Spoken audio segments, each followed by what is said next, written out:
सभी को जय श्री गणेश। सभी गणेश भक्तों, आज मैं स्नेहा भक्ति चैनल में श्री गणेश महापुराण का प्रथम खंड का दूसरा अध्याय की आगे की कथा का वर्णन करने जा रही हूँ। सभी भक्त गणेश जी का आशीर्वाद प्राप्त करते हुए चैनल को लाइक, शेयर और सब्सक्राइब जरूर करें। प्रथम खंड के दूसरे अध्याय की आगे की कथा इस प्रकार है। जय श्री गणेश। राजा सोमकांत का वृत्तांत वर्णन। जय श्री गणेश जी। शौनक जी ने पूछा, हे प्रभु, गणेश पुराण का आरंभ किस प्रकार हुआ, ये मुझे बताने की कृपा करें। इस पर सुत जी कहने लगे, हे शौनक, यद्यपि गणेश पुराण है तो बहुत प्राचीन, क्योंकि भगवान गणेश्वर तो आदि है। न जाने कब से गणेश जी अपने उपासकों पर कृपा करते चले आ रहे हैं। उनके अनंत चरित्र है, जिनका संग्रह एक महापुराण का रूप ले सकता है। उसे एक बार भगवान नारायण ने नारद जी को और भगवान ने शंकर जगत जननी पार्वती जी को सुनाया था। बाद में वही पुराण संक्षेप रूप में ब्रह्मा जी ने महर्षि वेदव्यास को सुनाया और फिर व्यास जी से महर्षि भृगु ने सुना। भृगु ने कृपा करके सौराष्ट्र के एक राजा सोमकांत को सुनाया था। तब से वह पुराण अनेक कथाओं में विस्तृत होता और अनेक कथाओं से रहित होता हुआ अनेक रूप में प्रचलित है। शौनक जी ने पूछा, भगवान, आप ये बताने का कष्ट करें कि राजा सोमकांत कौन था। उसने महर्षि से गणेश पुराण का श्रवण कहाँ किया था। उस पुराण के श्रवण से उसे क्या क्या उपलब्धियां हुई। हे नाथ, मुझे श्री गणेश्वर की कथा के प्रति उत्कंठा बढ़ती ही जा रही है। सुत जी बोले, हे शौनक, सौराष्ट्र के देवनगर नाम की एक प्रसिद्ध राजधानी थी। वहाँ का राजा सोमकांत था। वह अपनी प्रजा का पालन अपने पुत्र के समान करता था। वह वेद ज्ञान संपन्न, शस्त्र विद्या में पारंगत एवं प्रबल प्रतापी राजा, समस्त राजाओं में मान्य तथा अत्यंत वैभवशाली था। उसका ऐश्वर्य कुबेर के भी ऐश्वर्य को लज्जित करता था। उसने अपने पराक्रम से अनेकों देश जीत लिए थे। उसकी पत्नी अत्यंत रूपवती, गुणवती, धर्मज्ञा एवं पतिव्रत धर्म का पालन करने वाली थी। वह सदैव अपने प्राणनाथ की सेवा में लगी रहती थी। उसका नाम सुधर्मा था। जैसे वह पतिव्रता थी, वैसे ही राजा भी एक पत्नी व्रत का पालन करने वाला था। उसका हेमकांत नामक एक सुंदर पुत्र था। वह भी सभी विद्याओं का ज्ञाता और अस्त्र शस्त्रादि के अभ्यास में निपुण हो गया था। यह सभी श्रेष्ठ लक्षणों से संपन्न, सद्गुणी एवं प्रजाजनों के हितों का अत्यंत पोषक था। इस प्रकार राजा सोमकांत स्त्री, पुत्र, पशु, वाहन, राज्य एवं प्रतिष्ठा आदि से सब प्रकार सुखी था। उसे दुख तो था ही नहीं। सभी राजगण उसका हार्दिक सम्मान करते थे तथा उसकी श्रेष्ठ कीर्ति भी संसार व्यापी थी। परंतु युवावस्था के अंत में सोमकांत को घृणित कुष्ठ रोग हो गया। उसके अनेक उपचार किए गए, किंतु कोई लाभ नहीं हुआ। रोग शीघ्रता से बढ़ने लगा और उसके कीड़े पड़ गए।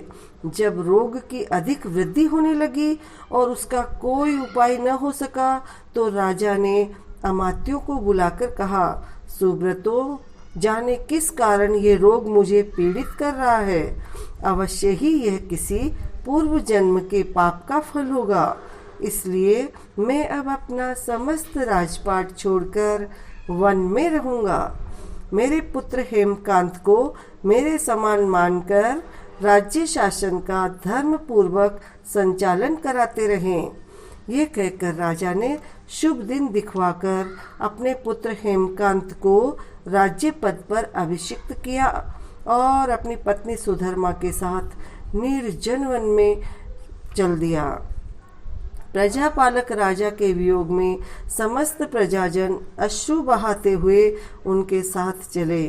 राज्य की सीमा पर पहुंचकर राजा ने अपने पुत्र अमात्यगण और प्रजाजनों को समझाया, आप सब लोग धर्म के जानने वाले, श्रेष्ठ आचरण में तत्पर एवं सहृदय हैं।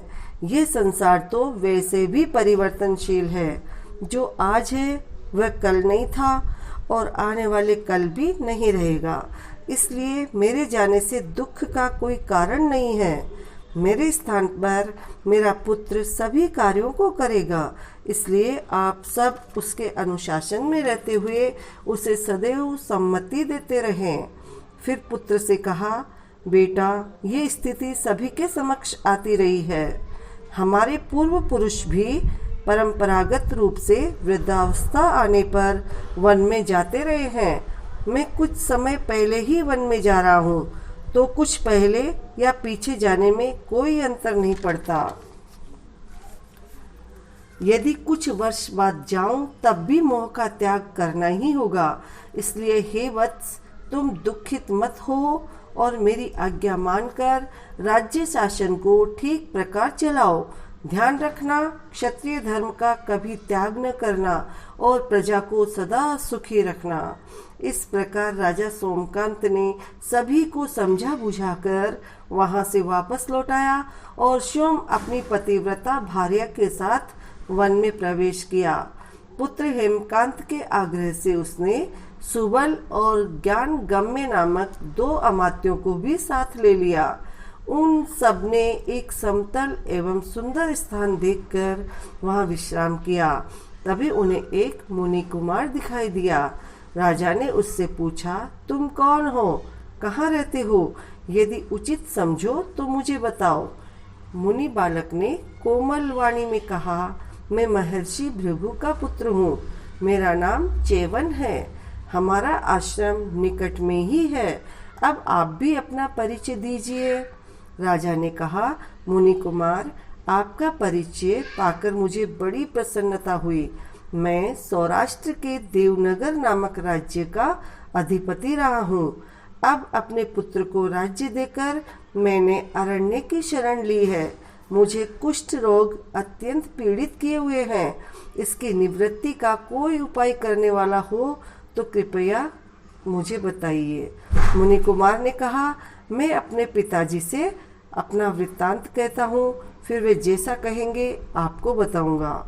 यह कहकर मुनि बालक चला गया और कुछ देर में ही आकर बोला, राजन, मैंने आपका वृत्तांत अपने पिताजी को बताया। उनकी आज्ञा हुई है कि आप सब मेरे साथ आश्रम में चलकर उनसे भेंट करें, तभी आपके रोग के विषय में भी विचार किया जाएगा। बोलो श्री गणेश भगवान की जय। अब आज की कथा यही विश्राम है और आगे की कथा अगले अंक में आपको प्रस्तुत की जाएगी। बोलो श्री गणेश जी भगवान की जय।